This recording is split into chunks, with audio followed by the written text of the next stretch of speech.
Quando eu terminei de ler The Leftovers, ou Os Deixados para Trás, como é o título original aqui do Brasil, eu fui correndo pro Facebook e eu falei, pô, eu não sei o que pensar, não sei o que sentir. E eu até entendo que ficou um pouco ambíguo, assim, né? Teve gente que achou que eu amei o livro, teve gente que achou que eu odiei o livro. E eu acho que não é nem para um lado nem para o outro. É verdade que eu amei o seriado, que foi originado a partir desse livro. Eu fiz também a crítica da temporada inteira, dei nota máxima, etc. Mas eu temo que a narrativa do Tom Perrotta não seja tão afiada quanto a do seu parente da TV a cabo.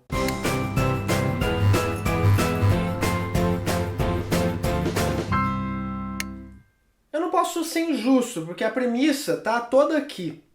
3 anos se passaram desde que um terrível incidente aconteceu.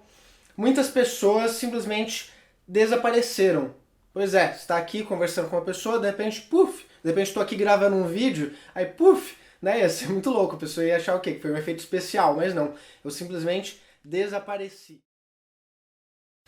E isso é muito pesado quando acontece com pessoas que você ama, né? Então, o seriado e o livro tratam muito sobre luto. E a gente vai acompanhar diversos personagens, principalmente da família Garvey, mas, enfim, diversos personagens que estão passando por um luto muito profundo, que é diferente, inclusive, daquele luto de quem perdeu alguém que morreu, né? Mas alguém que desapareceu. A gente vai falar um pouquinho mais sobre isso daqui a pouco. A narrativa se passa principalmente dentro da cidade fictícia de Mapleton, mas dá pra ver que o efeito foi muito semelhante em todo o planeta.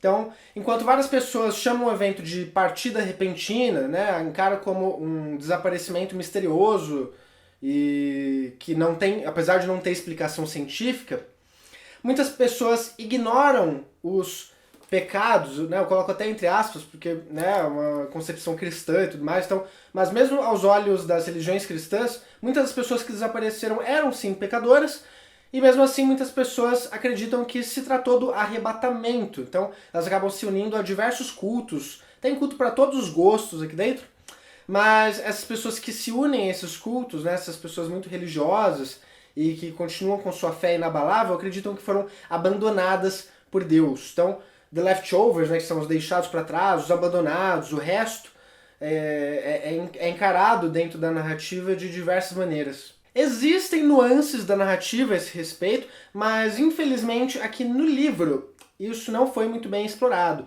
A gente tem, por exemplo, o ex-reverendo Matt Jameson. O trabalho dele é basicamente imprimir um jornaleco com fofocas sobre as pessoas que desapareceram. Então ele vai lá e coloca, ah, o fulano, todo mundo tá falando que é santo, ó, mas traía a mulher, ah, o outro lá era estuprador, roubava, não sei o que lá. E aqui no livro, né, ao contrário do seriado, que ele tem uma participação muito mais ativa, eu senti que ele serviu apenas para dar um pontapé inicial em uma outra personagem e depois ele simplesmente desaparece. Assim como as pessoas das quais ele fala no jornal desapareceram lá, né, na partida repentina. Portanto, se a apresentação dos personagens é impressionante, a gente não pode dizer o mesmo do seu desenvolvimento. Por exemplo, a Nora Durst, que começou como uma das minhas personagens favoritas, depois de 50% da leitura, eu não estava mais aguentando a mulher, eu estava achando insuportável, entendeu? E personagens mais interessantes, como o próprio ex-reverendo, ou então os irmãos Frost, ou até um tal de Rolf Sorrento, que é mencionado no começo do livro, e ganha uma puta importância no começo do livro, você fala assim, nossa, super vai voltar para ele depois.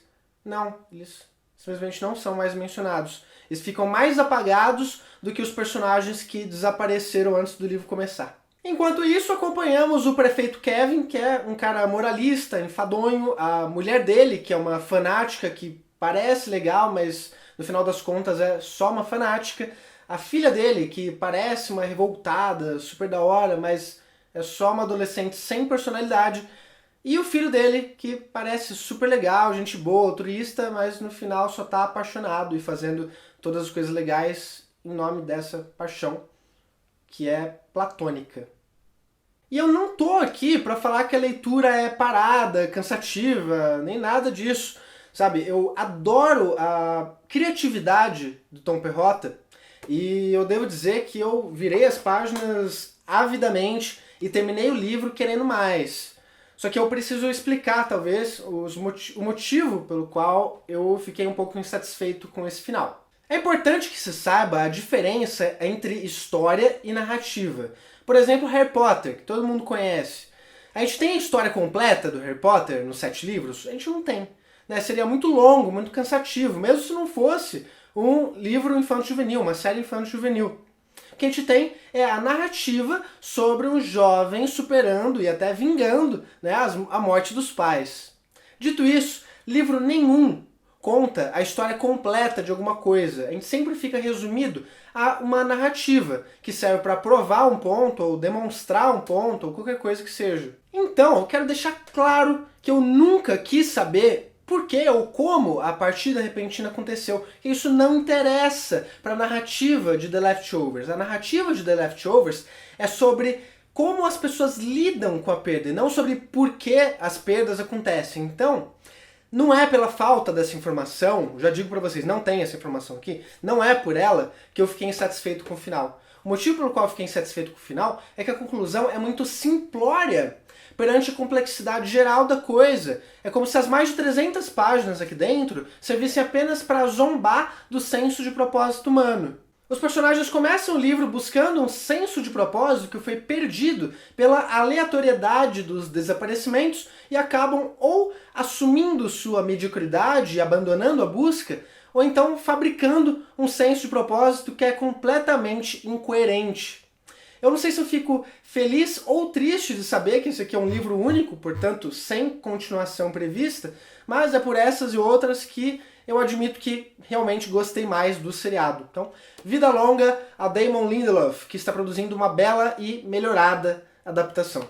E é isso, galera. Para mais conteúdo sobre livros e literatura, continue ligado no Cabine Literária. Não se esqueça de se inscrever no canal. Até a próxima! E, gente, o seriado é tão legal, mas tão legal, que eles até melhoraram a capa do livro. Tá? Teve gente que eu vi comentando lá na minha crítica que eu gostava mais da capa, né, que tinha uma capa azul, uma capa rosa, sei lá. Mas sei lá, primeiro, era completamente binário, machista, ou sexista, no mínimo, aquilo lá. E eu não sei, é tão bonito, né, o projeto gráfico da HBO. Eu olho assim, meu Deus. E tem o Kevin aqui, né, que é muito mais legal o seriado também. Lá ele é um policial. E sei lá, né, gente, também não é que eu tô falando mal do livro, eu acho. Acho que quem gostou muito do seriado e tá muito ansioso pela segunda temporada, de repente vai querer comprar o livro como um complemento, que foi a mesma coisa que eu fiz. E é isso aí.